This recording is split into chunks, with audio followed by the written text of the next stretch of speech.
Bonjour à tous et bienvenue dans cette nouvelle vidéo. J'ai le plaisir d'être avec Françoise Singer qui est en Belgique. Bonjour Françoise. Bonjour Anne, bonjour tout le monde. Alors, cette petite vidéo pour parler des rencontres, des quatrièmes rencontres entre la médecine conventionnelle et les soins naturels. Et toi, tu es art thérapeute, Françoise. Oui, c'est ça. Ouais. Et donc, je suis ravie de t'avoir invité aux rencontres parce que j'ai remarqué que beaucoup de personnes ne savent pas trop ce que c'est que l'art-thérapie. J'ai déjà entendu, on m'a déjà parlé de art pour loisir en pensant que c'était de l'art-thérapie. Mhm. Alors que je sais que l'art-thérapie est utilisée aussi en hôpital psychiatrique, Mais euh, pas que, mais pas oui. que, avec des médecins. Donc, je Oui. voulais déjà que tu nous dises un peu, que tu nous parles, que tu nous donnes la définition concrète de l'art-thérapie. Mais en fait, pour faire très simple, plutôt que de faire une thérapie classique où les personnes sont uniquement dans la communication verbale, ici, l'idée, c'est de prendre l'art comme support. Il n'y a besoin d'aucune compétence particulière et la plus grosse partie de la séance est donnée à ce temps de création. Il y a bien sûr un temps d'accueil et puis un temps, on va dire, de débriefing pour clôturer la séance, mais la plus grosse partie, c'est vraiment amener, inviter la personne. Et ça, c'est un processus, bien sûr, dans lequel le patient s'installe, s'inscrit.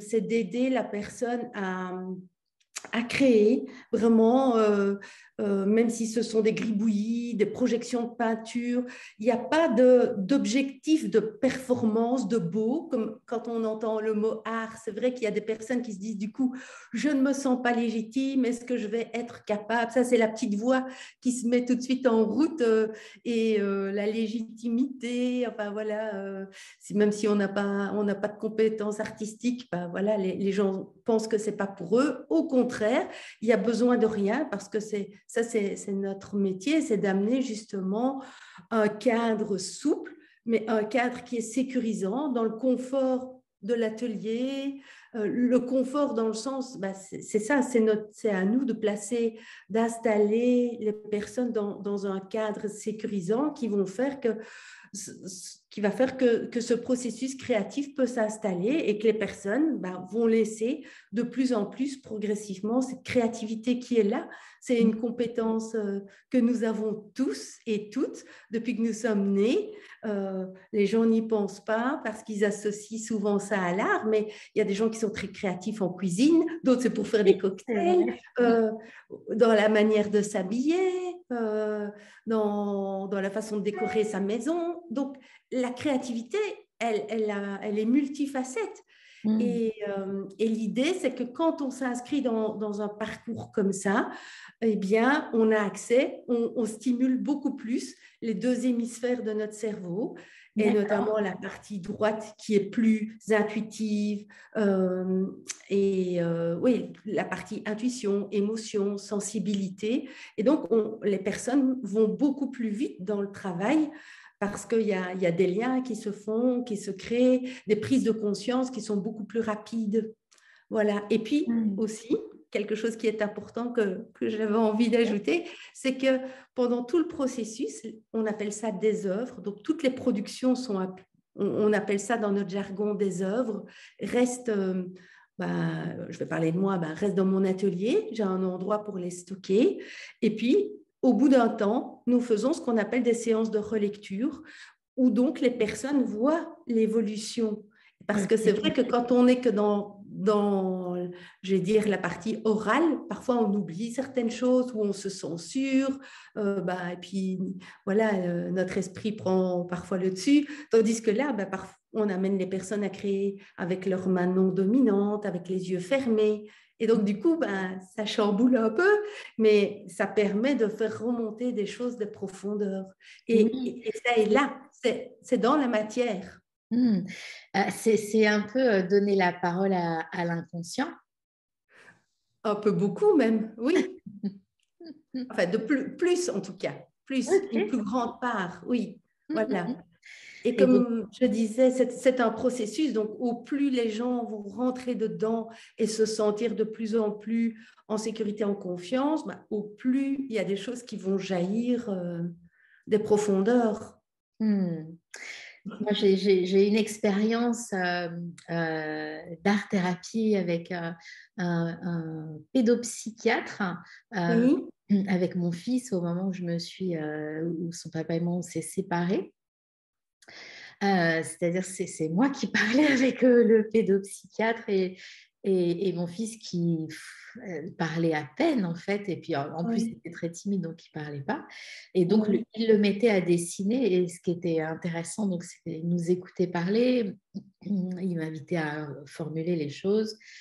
Et puis, les dessins étaient incroyables parce qu'on voyait tout le ressenti de l'enfant, en fait, hein. J'avais trouvé ça, enfin, ça avait été vraiment super, ça avait été libérateur d'une toux que mon fils qui était produit chez mon fils, cette séparation.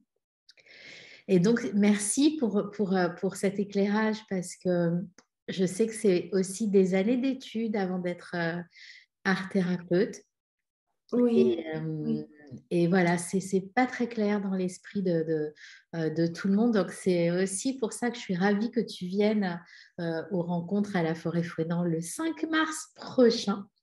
Merci pour l'invitation, hein, et ta confiance. Et puis, le titre de ta conférence est excellent, hein, vas-y, je te laisse le donner. Le cerveau a besoin de vacances. Le cerveau a besoin de vacances. Oui, exactement. Donc, Voilà. dès le 6 mars, pour être en vacances. Mais l'idée, c'est justement de faire prendre conscience aussi aux personnes que, évidemment, c'est très chouette d'avoir des vacances, de partir une fois, deux fois. Certains ont la chance de partir plus chaque année.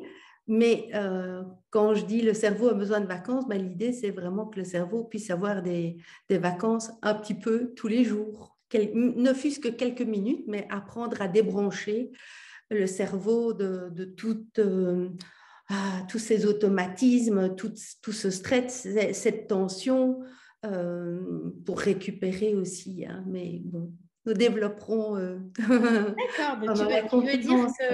tu veux dire que le 5 mars, tu vas nous expliquer comment tous les jours prendre un petit peu de vacances. Tous les jours, notre cerveau va pouvoir prendre un peu de vacances. Oui, en tout cas, le plus souvent possible. Oui. Ok, Mhm. Oui, super. c'est clair. Oui. Super programme. Ouais, écoute, c'était une petite vidéo juste pour te présenter, pour présenter l'art-thérapie et puis parler de ce que tu vas nous offrir le 5 mars.